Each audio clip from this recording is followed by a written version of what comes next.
الله الرحمن الرحيم الحمد لله رب العالمين والصلاة والسلام على رسوله الكريم وعلى آله وصحابته أجمعين.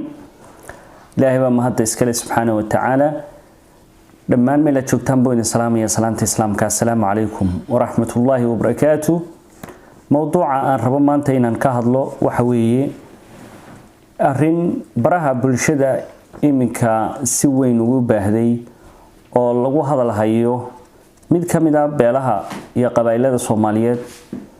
oo markaa sheegtay inay yihiin ahlul bayt oo ehelka baytka nabigeena ay ku abtirsadaan salawaatullaahi wa salaamuhu alayhi. waxaan arkaynay rag ka tirsan salaadiinta beeshaas iyo qabiilka oo rag waaweyn oo culimo ay ku jirto waliba rag badan oo aqoon badan diinta u leh ay kamid yihiin ama u badan ba culimo u badan ayaynu arkaynay oo markaa waxa weeyaan xaflad loo qabtay.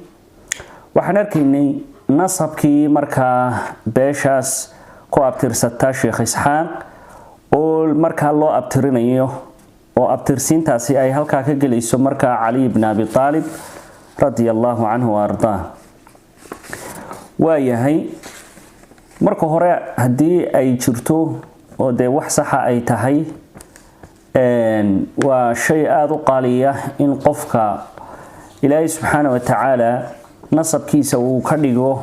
ahlul bayt. wa ahlul baytku sharaf bay leeyihiin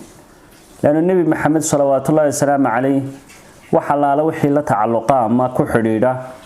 ummadda islaamku way jecel yihiin nabi maxamed way jecel yihiin cidii markaa ka agdhow ehlu ah ama qaraabo ahnan way jecel yihiin dadka islaamka iyo muslimiintu. haddaba nasabka markaa la tiriyay ee loogu abtiriyay Sheekh Isxaaq waxa iga soo baxday dhowr arrimood baa iga soo baxday. oo marka koowaad abtirsiintaasi waxay galaysaa 12 imaam ee Shiicada Raafidada loo yaqaano ama Itna Cashariyada waxay galaysaa ninka 12aad ee la yiraahdo Maxamed al-Mahdi oo ina Xasan al-Askari ah. ninkaas oo culimada muslimiintu waxa ay ka dhaheen iyo Shiicada laftigooduba waxa ay ka dhaheen aan idin soo gudbin doono. kolka markaan arkay inay nasabka iyo abtirsiintu halka ay gashay waxa waajib noqotay in dadka loo cadeeyo hadaba qofka uu yahay ninka la yiraahdo Maxamed al-Mahdi ee abtirsiintaasi ay ku aroorayso la akhrinayo. marka hore ila daawada horta bal nasabka la sheegay inuu ku abtirsado Sheekh Isxaaq. تهري وحوي وإسحاق ابن أحمد ابن محمد ابن حسين ابن علي ابن المطهر ابن عبد الله ابن أيوب ابن محمد ابن قاسم ابن أحمد ابن علي ابن عيسى ابن يحيى الملقب بالتقي ابن محمد المهدي ابن حسن العسكري ابن علي الهادي ابن محمد الجواد ابن علي الرضا ابن موسى الكاظم ابن جعفر الصادق ابن محمد الباقر ابن علي زين العابدين ابن الإمام حسين سبط الرسول صلى الله عليه وسلم ابن الإمام علي بن أبي طالب كرم الله وجهه ابن عبد المطلب ابن هاشم. sidoo kale ninka la dhahdo Cabdirasaaq Caaqil oo qoray kitaabka taariikhda Sheekh Isxaaq isagoo laftigiisu markii uu ka waramayay wuxuu ogaa in ninka la dhahdo Maxamed al-Mahdi oo nasabkaasi abtirsiintaasi ay sii marayso inuu caqabad weyn uu ku yahay abtirsiinta Sheekh Isxaaq. marka isaga laftigiisuna isagoo ka hadlaya ila daawada تجوا شيخ إسحاق أحمد محمد حسين علي حمزة عبد الله أيوب محمد قاسم أحمد علي عيسى يحيى محمد التقي حسن العسكري علي الهادي محمد الجواد علي الرضا موسى الكاظم جعفر الصادق محمد الباقر علي زين العابدين حسين علي بن أبي طالب. أوكي waxay jira marka mid baan idin sheegayaa oo absintaas yara muujinayso oo bariga xafidaadaasi sheekhaasi ila xafid ayaa ifaham siisayba markii dambe anaga oo baranaya islaamka historyga islaamkii siriga aan u baranaya ayaa sunniga iyo shiicada iyo waxaasoo dhan baad baranaysaa islaamkii sirigaan baranaya waxaa jira niman la yidhaha ithnaa cashari oo shiicada ah ithnaa casharigii ayaan baranaynaa markaa imaamyadoodii imaamyadii ayaa waxaana xafidsanay aniguna abdisiintan sheekh isxaaq ayaan dee ku war waxaani miyaanay ahayntii un baan idhaha ya 12 kooga imaam 12 bay abdisiinta sheekh isxaaq maraysa ithnaa cashariga xasan baan maray de xasan iyo xuseen oo walaalo ma mari karto 12 kale way maraysa ka 12aad marka imaam al-awwal waa ali imaam al-thani waa xasan imaam al-thalith waa xuseen saasoo wadaan imaamka 12aad bay yiraahdaan wuu isqariyay marka waxa yiraahdaa uu qarsoon yahay waa mahdigi halkaasay ku leeyahay mahdigi absiita sheekh isxaaq baana maraysa ya waayay inta hadii aynu kaga nimaadno abtirsiinta sheekh isxaaq ee la yiri waxay maraysaa maxamed al-mahdi waxaan rabaa inaan idin cadeeyo ninka la dhaho maxamed al-mahdi inaanu nin jira ahayn muslimiinta ahlu sunnadu waxay ka aaminsan yihiin iyo shiicadu waxa ay ka aaminsan tahay aan ku horeeyo dadka muslimiinta ahlu sunnada ah Shaykhul Islam Ibn Taymiyyah rahimahullah kitabkiisa Minhaj as-Sunnah juzka afraad safhada 78aad waxa uu ku sheegay in nin la yiraahdo maxamed al-mahdi inaanu dhalaninba oo aabihi xasan al-askari ninka la oran jiray aanu wax u baday caruur aanu ka tagin wuxuu yiri ذكر محمد بن جرير الطبري وعبد الباقي ابن وعبد الباقي وغيرهما أن الحسن بن علي العسكر لم يكن له نسب ولا عقب وعشاقي شيخ الإسلام كتاب كيسي سوك والرمية إن علومة قار كمذا قارهان إمام كالرضم إمام الطبري رحمه الله iyo qeyrkoodba ay sheegeen in ninka la xasan al-askari oo ah imaamka koob iyo tobnaad ee shiicada aanu ka tagin wax ubada iyo wax caruuratoona aanu ka tagin hadaba waxaynu eegnaa bal imaam at-tabari rahmatullahi alayhi kitabkiisa taariikh al-muluk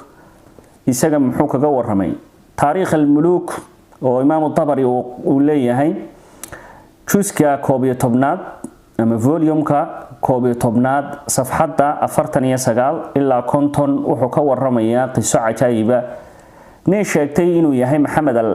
al-mahdiga oo in xasan al-askari sheegtay oo uu yimi boqorkii dawladda cabaasiyiinta ee loo yaqaanay al-muqtadir kaasoo sheegtay inuu yahay mahdigii ama maxamed ibn xasan al-askari inuu yahay dabadeedna wuxuu yeedhay khaliifkii muqtadir loo yaqaan cabaasiyiintu nin la dhaahdo ibn Tumar oo ahaa gudida Taalibiyiinta wax looga jeedaa dadka ku abtirsada Ali ibn Abi Talib radiyallahu anhu waxa kale uu yeedhay odayaashii ku abtirsan jiray Ali ibn Abi Talib radiyallahu anhu waxa la yiri waxa jira nin la dhaahdo Maxamed ibn Xasan al-Askari inuu yahay sheegtay marka odayaashii waxay sheegeen inaan xasan al-askari wax caruura iyo wax ubada aanu ka tagin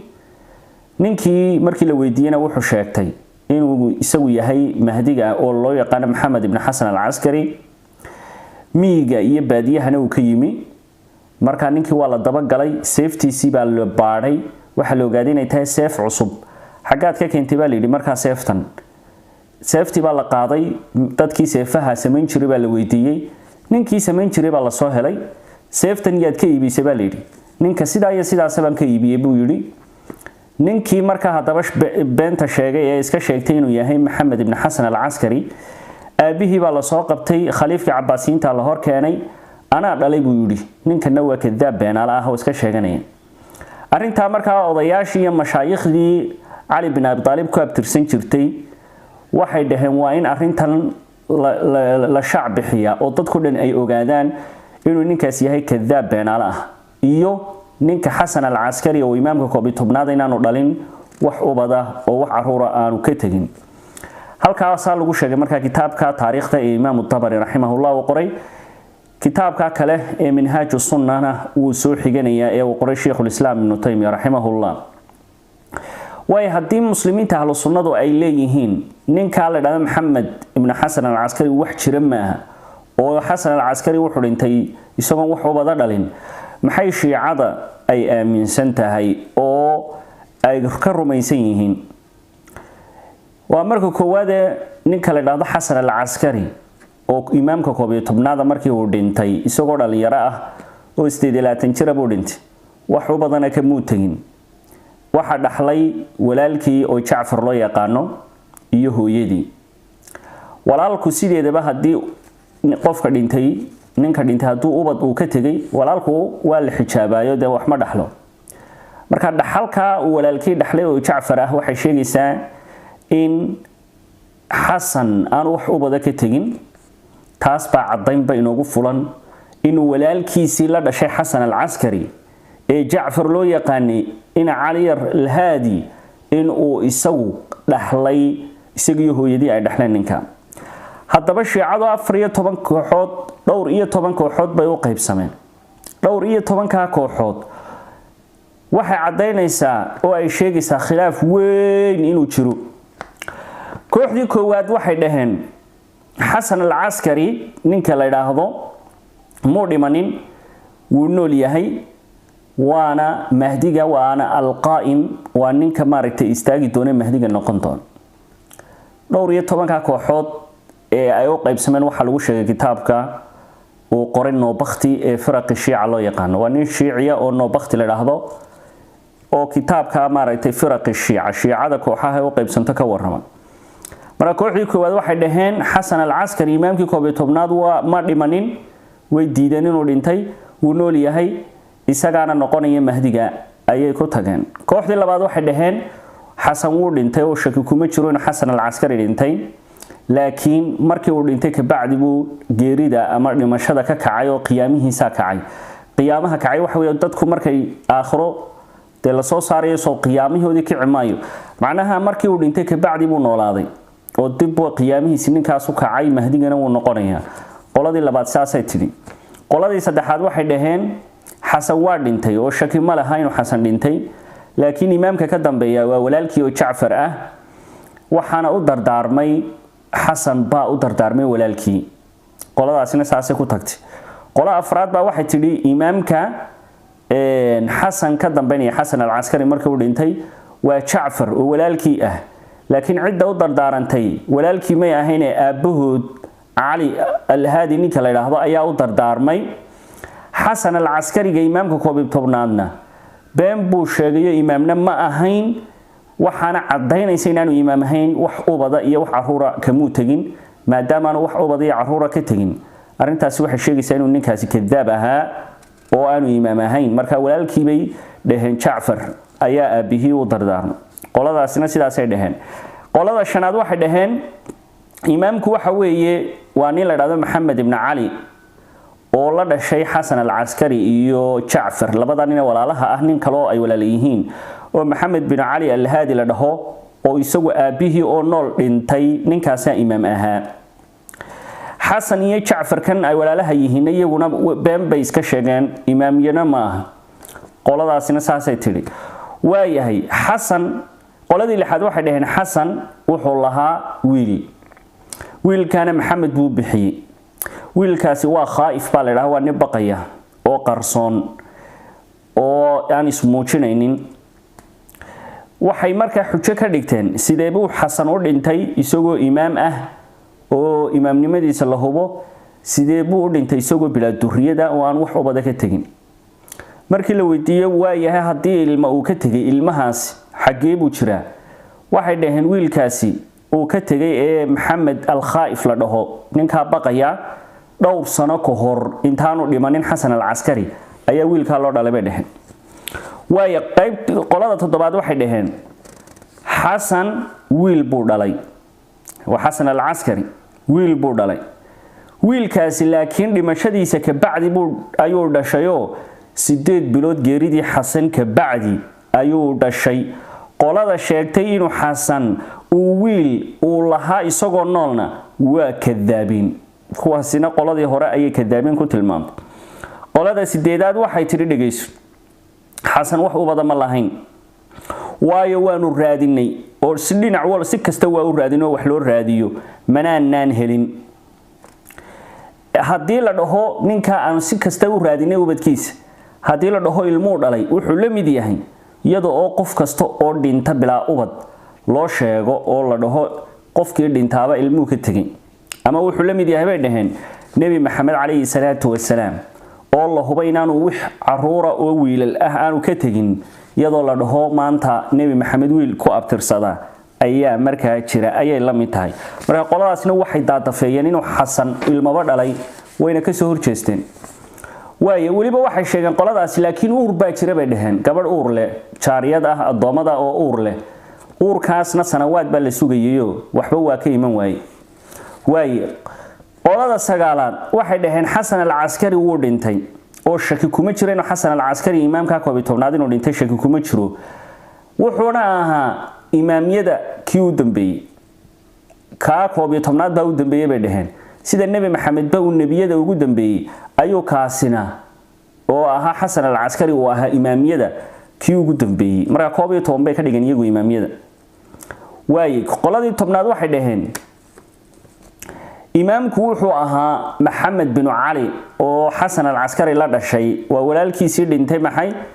aabihood oo nool waa ninkii dhintay waxa ninkaasi markii uu dhintay intaanu dhimanin u dardaarmay adoon u shaqayn jiray oo la dhaho nafiis buu yeedhay wuxuu dhiibay kutubtii iyo culumtii iyo hubkii wixii oo dhan buu dhiibay wuxuuna ku yiri waxaad u geysaa walaalkay oo Jaafar la dhaho hana u sheegin cidna aabahoodna waa ogaa arinta markii aabahood markaa uu dhintay oo Cali al-Hadi la dhahona waxa la wareegay oo xilkii sida kula wareegay imaamnimada Jaafar marka qoladaasi xasan xitaa way ka tageen iyagu qoladii 12aad waxay dhaheen annagu garan mayno in xasan imaam ahaa iyo in walaalkii Jaafar imaam ahaa halkaasan natawaqaf halkaasan ku istaagnaa waan wareersanahay qoladii 12aad waxay dhaheen waana qolada imaamiyada ee iminka noole raafidada 12 ee Iran iyo meelaha jooga waxay kuwaasi dhaheen xasan wiil buu ka tagay xasan horta imaam buu ahaa wiilna wuu ka tagay wiilkana waa u dardaarmo aabihi baa u dardaarmay imaamnimaduna laba walaala ah oo isku laba walaala ahna imaam ma wada noqon karaan marka laga yimaado xasan iyo xuseen labadaas baa imaam isu ah oo labadaas baa wixii ka dambeeyay laba qof walaala ahay ma noqon karaan saasan aaminsanahay in xasan uu wiil lahaa wiilkaasi uu yahay qaa'imun nin taagan oo nool wuu soo bixi doonaa marka ilaahay uu amarkiisa uu amro waxay dhaheen waa khaa'if ninkaasi waa nin baqanaya wuxuu ka baqanaya in la dilo ma banaana in magaciisa maxamed al-mahdi loogu yeero qofka ugu yeera waa uu lacnaday oo wuxuu yiri man samani bi ismin fa alayhi la'natullah qofka magaciigu yeera lacnadi korkiisa ha ahaato waxa ka keenay marka baqdin iyo cabsi marka dabcan waxay sheegteen inuu ilmaha yar uu dhuuntay meesha uu ku dhuuntay waa ka warrami doona qoladii 13aad waxay tiri imaam waxa ahaa xasan al-askari imaam buu ahaa waxa se ka dambeeyay oo imaamka uga dambeeyay walaalkii oo Jaafar ah arinta sheegaysa laba walaala ah ma wada noqon karaan imaamiyo xasan wixii ka dambeeyay xuseen macnaheedu waxay tahay wixii xuseen ku abtirsada ma soo galayso ee waxa loogu talagalay arinta in ubadka xasan ibn Ali ibn Abi Talib ilaahay raalaha ka ahday lagaga saaro imaamnimada iyo ahlu baynimada waad arkaysaan shiicadu sida isugu khilaaftay intaas oo kooxood oo qoloba wax ku hadashay waayahay bal qolada ugu xoogan oo ah 12 raafidada ah ee Abu Bakar iyo Umar rafdiday diiday ee iminka Iran haysata iyo meelo kamid ah caalamka islaamka iyagu maxay ka aaminsan waxay ka aaminsan in ninkaasi xasan la dhaho oo imaamka 12aad uu ilmo dhalay ilmahana markii uu dhintay ka bacdi xasan uu gabadh uur leh ay ilmaha dhashay ilmahaasina uu dhuuntay goormuu dhuuntay mar waxay sheegeen isagoo 2 sano jir ah mar 3 sano jir marna 5 jir bay sheegeen qaabku ku dhashay ayaa xitaa ay isku khilaafeen le waxna wax jira ma xaqiiqatan qaabku ku dhashay qola waxay ku leedahay sida caadiga dadku u dhashaan buu dhashay kuwa kale waxay leeyihiin oo shiicada kamid ah markii uu dhalanayay hooyadii jeenigaasi ku qaad jeeni ma caloosha jeeniga ku qaad markuu dhalanayayna waxa uu ka dhashay bawdada ya subhanallah la ilaha illa allah bawdadu ka dhashay bay ku leeyihiin kuwa kale waxay leeyihiin sida caadiga dadku u dhashaan buu farjiga ka dhashay waayahay sanadkii uu dhashay ninkaasi intaas oo khilaaf baa jira 255 456 mar walba mid walba qolaba waxbay sheegataan hooyadii waayo ninkan qolaba waxbay nerjas baa la yiraahdaa heblaaya la dhahaa heblaaya nin walo meel iska joogaba magac buu iska qortaa uu dhahaa hooyadiisaas la dhihi jiray ama sanadkaas u dhashay subhanallah la ilaha illa allah way hadaba ilmaha yar oo shanjir baxsaday oo galay godkaas oo sirdaab meel saamara magaalo la dhahdo ku taala ayuu galay halkaas ku nool yahay halkaas uu reero ku dhashay ku dhalay halkaas uu ka soo baxaya aakhiru zamaanka al-ghaybatu al-kubra maqnaashaha weyn buu maqan yahay waxa way subhanallah la ilaha illa allah 1200 sano imika halka ku jira maalin walba waa sanad walba waa tagaano farday u diraan waxay dhahaan ajjal Allahu farjak ilaahay ku soo dedejiyo xilligaad ka soo baxaysa Allah soo dedejiyo sidaas ay markaa ku sugaan oo ay ku raadiyaan waayahay ilmaha yar ee laba jirka ba garanayna khuraafaad ee waxaas qof 1200 sanadood god ku jira ilma yar shan jir ama qof aqli leh ayaa garanayna khuraafaad tahay hada huwa madhhabu shiica madhabka shiicadu saasu aaminsan saasana isugu khilaafeen intaas oo qowl khilaafkoodaasna wuxuu sheegayaa oo cadeynaya inaan wax sax ahaynin culimada ahlu sunnaduna waxay noo sheegeen inaan Xasan al-Askari wax u bada oo uu dhalay aanu jirin arinta markii ay ku naxeen shiicadu inaan Xasan al-Askari wax u bada oo uu ka dhintay aanay jirin haba yaraatee ayay beentan alifeen ilma yar baa shan jira baxsado god galayo la sugayaayo mahdin aho subhanallah la ilaha illa allah afar nin baa alifay beenta oo lacag ku qaadan jiray oo al-ghaybatu sughra maqnaashiyaha yar inta uu maqnaa ka qaadan jiray dadka an-nudur xoolaha nadarka al-kafaaraat xoolaha ay dadku kafaara gudka u bixiyaan waxyaalo noocaas ganacsi iyo baac mushtar iyo tijaarad marka wax way ka furtay waayahay arintaas iyadoo faahfaahsan waan ka hadlay silsilad weyn oo aan u bixiyay daahkarogida shiicada ayaad ka heli doontaan YouTube-ka iyadoo qoraalana way qoran tahay oo waa la heli karaa waayahay hadaba waxaan u imanaynaa qoladan maanta sheegatay Sheekh Isxaaq inuu ku abtirsado qof aan jirin oo aan ilaahayba abuurin oo Xasan al-Askari oo bilaa ubada oo wax ubada oo ka tagay aanu jirin u sheegtay oo sheegay inuu dhalay nin la yiraahdo Maxamed waa marka koowaad madhabka ahlu sunnadu wuxuu qabaa inaan Xasan al-Askari wax caruur aanu dhalin oo shiicadu ay beenta alifati shiicadu hadii aynu qowlkooda qaadano sheegaya in Maxamed al-Mahdi ninka la yiraahdo uu jiro oo ilmo yar isagoo ah uu baxsado cararay hadaad weydiiso culimada shiicada oo tiraahdo isagoo wax ma soo tafiirmay oo ubad ma dhalay qola waxa ku dhahaysaa wax caruur oo dhalay ma jiro godkaas ninkaas ku jira kuwa kalena wax leen haduu ilmo dhalay caruurtiisa iyo wixiisa tafiirtiisa adeer godkaasi kula jira ninku waa baxsaday isagoo shan jira waa dhuumashada yareed buu galay 70 sano ka bacdina dhuumashada weyn ee ghaybata al-kubra ayuu ku maqan yahay Allahu a'lam waayahay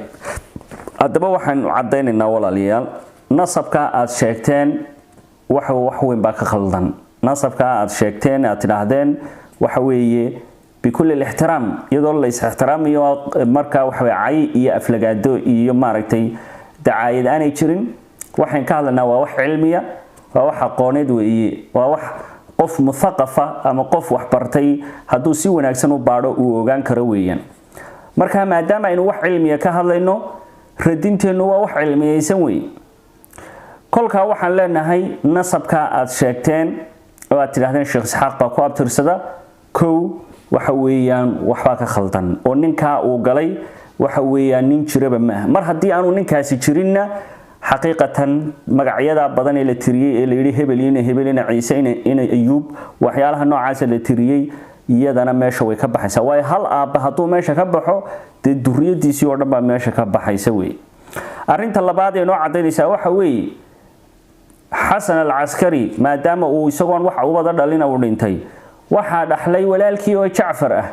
sideebu walaalkii u dhaxli kara sideebu qof walaalkii u dhaxli kara walaalka waa la xijaaba haduu aabaha uu caruur leeyahay aabihi ma soo gali karo ilmahana xijaabaya marka maadaama uu dhaxlay Jaafar walaalkii waxay sheegaysaa inaanu xasan wax u bado uu ka tagaanay jirin arinta saddexaad ee keenaysa inaan ka hadlo qodobkan waxa weeye waxyaalaha ka dhalanaya in la sheegto ahlul bayt ama la iska sheegto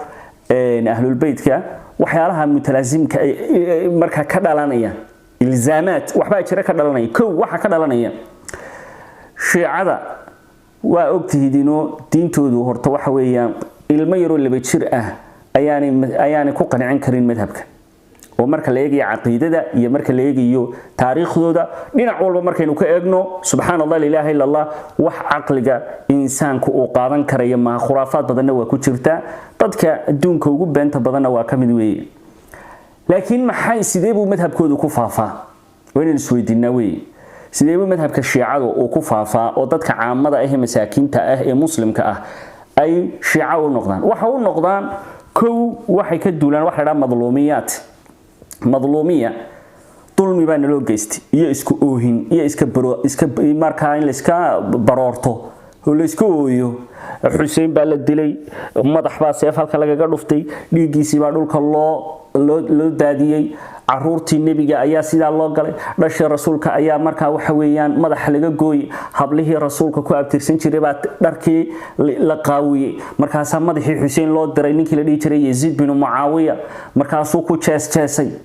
subhanallah la ilaha illa allah wa taqaanaan madluumiyaadka shiicadu sida marka ay rabaan inay dadka kaga oohiyaan oo ay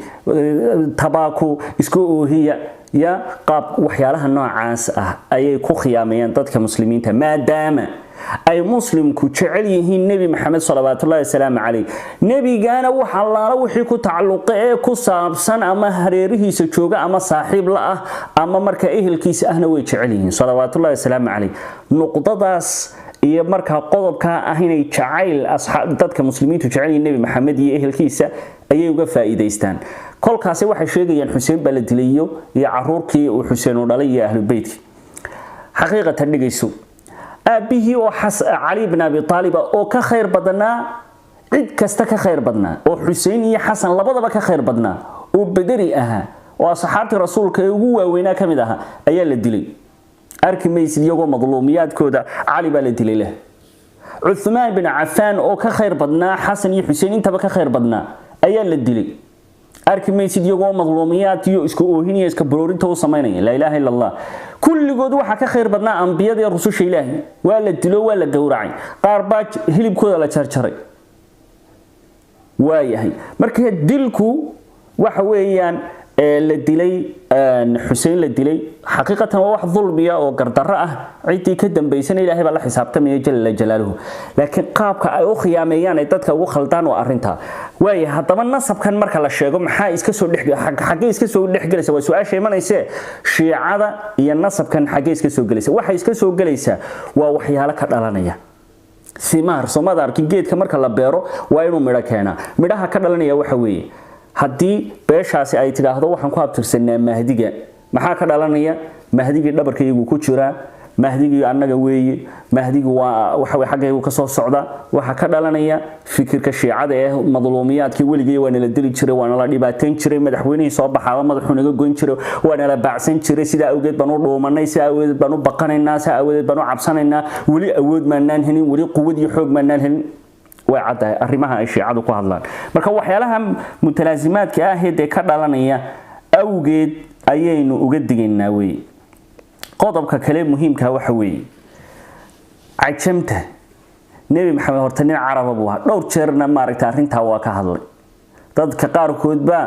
waxa weeyaan isoo radiyay oo igu yiri waxaan iri nabi maxamed nin carbeed buu ahaa ee wax aqliga gali karaya way su'aal aad iyo aad aqliga u gali karees war nabi maxamed nin carbeed buu ahaa salawaatullaahi wa salaamuhu alayhi nin quraysheed buu ahaa nin reer bani haashim buu ahaa maxaa caruurtiisii ka dhigay cajam وسؤال مهم وسؤال علامة سؤال الغصاري وي maxaa caruurtiisii ka dhigay cajam waayahay faatimiyiin ma maqashay taariikhda niman la dhaho faatimiyiin nimanka ubaydiyiin baa la dhihi jiray asalkoodu sida uu ibn kathir rahimahullah sheegay yahuud bay ahaayeen waxay sheegteen kadiban wazuuran iyagoo been abuuranaya inay ka soo jeedaan subxaanallah la ilaaha illa allah dhashii Faadima deetana Faadima ayay sida u sheegteen inay ku abtirsadaan dawlad dhowr boqol oo sanadood talinaysay bay markaa saa ku haysteen oo dadka ku khiyaameynayeen warbal dawladdan imika Iran la yiraahdo u fiirsada ninka haystay ee aasaasay maxaa la yiraahdaa Ayatullah Ali Khomeini Soma ninkii aasaasay cimaamad madow ma sitaamise musito kan iminka joogay Khamenei la yiraahdo isaguna cimaamad madow ma sitaamise musito maxay sheegaysaa cimaamada madow ay sitaan nimanka Farisiyiinta aheen Arab meel ay ka soo galaani jirin waxay sheegaysaa in ay ahlu bayt yihiin cimaamada madow hadii loo xiro waxa weeyaan ahlu bayt weey waa wadaad ahlu bayt weey subhanallah la ilaaha illa allah waayahay wa Khomeini ninka aasaasay dawladda Iran wuxuu sheegtay inuu yahay ahlu bayt sida awgeed ila Khomeini dadka kama aqli badnayn kama cilmi badnayn cilmigiisa waaba la garanaya iyo jahliga uu ku jiray iyo fisqigiisa iyo xumaanta uu sameyn jiray waa la yaqaan waa macruuf laakiin muxuu dadka Iran uu ku qabsaday ahlu bayt baan ahay ahlu bayt ayaan ahay asalkiisana markii la raadiyay Hindiya buu ahaa ninkaas marka horta sheegashada ahlu baytka in la sheegto waxa weeyaa waa wax macruuf oo la yaqaano ama Soomaali ha sheegato ama Carabtu ha sheegato qaar Carabta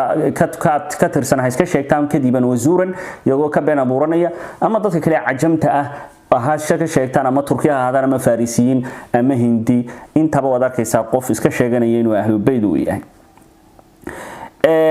على كل حال isku soo wada duubo beesha maanta sheegatay inay yihiin Sheekh Isaaq inuu ahaa nin ahlu bayt hadii ahlu bayt uu yahay de waa alxamdulillah laakiin cadayntii baa la rabaa cadayntii ayaa la rabaa laakiin hadaan mahdigi aad ku abtirsataan shiicada de su'aashaas iyo calaamadaas ay imanaysa ninkaas ilaahayba ma abuurin lam yakhluqhu allah qofan ilaahay abuurin abtirsiin iyo ubad iyo tafiir sidoo yeeshay waa su'aal meesha taala cadayn baa la rabaa cadayn iyadoo aan cay iyo aflagaadiye dacayd midina aanay jirin qodobka u dambeeyay aan rabo inaan ka hadlo waxa weey dhowr jeer hore ayaan arinta ka hadlay oo Soomaalida kala hadlay beeshan aan ka warramayo oo kaliya kama hadlayna beela badan oo Soomaali ah ayaa waxa weeye sheegata ahlu bayt inay yihiin cadayn baa la rabaa xuja la rabaa daliil baa la rabaa waayo qabiilka ama reerka la yiraahdo ahlul baytka ee nabiga ehelkiisa ah salawaatullaahi wa salaamu alayhi waxa weeye ahkaam ayaa ka dhalata xagga diinta ah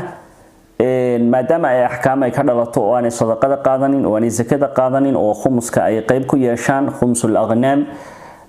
غنيمة خمس الخماس wax ku yeeshaan waxa weeye ahkaamta noocaas ka dhalata waxa kale oo muhiima qofku nasab aanu isagu ahayn hadii uu sheegto nabiga wuxuu ka warramay waa la garanayaa ragaas culimada ahina waa kulli way fahansan qofkan cid aan nasab aanu maaragtay ka abtirsanin iska sheegta waciidka iyo gootinta ku soo aroortay waxa weeye waa lagu baraarugsan yahay baan jeclahay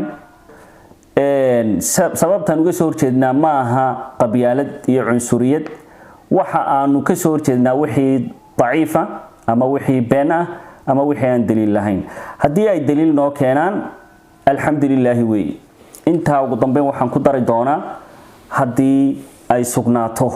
oo cid kamid ah Soomaalidu ama dadka kale adduunka nugula noolba ay ahlu bayt noqdaan taaj cusub oo la gelinayay sharaf cusub oo soo kordhaysa ma jirto hadii aanad noqonina ceeb iyo nuqsaan ku soo kordhaysa ma jirto way rasuulku wuxuu yiri calayhi salaatu wasalaam qofkii amalkiisu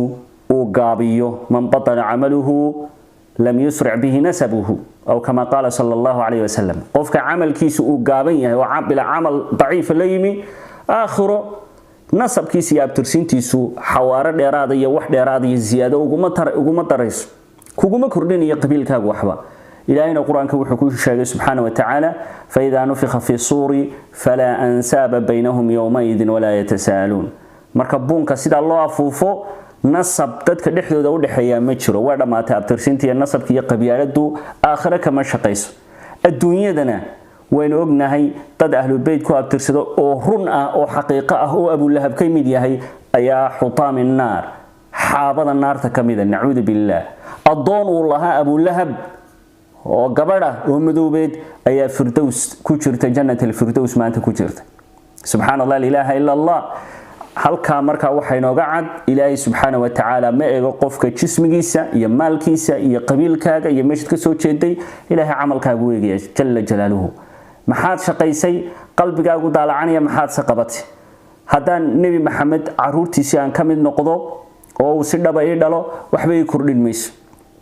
wax ziyaada ah ay soo kordhinaysa ma jirto kaliya in sharafta ah nabi maxamed baad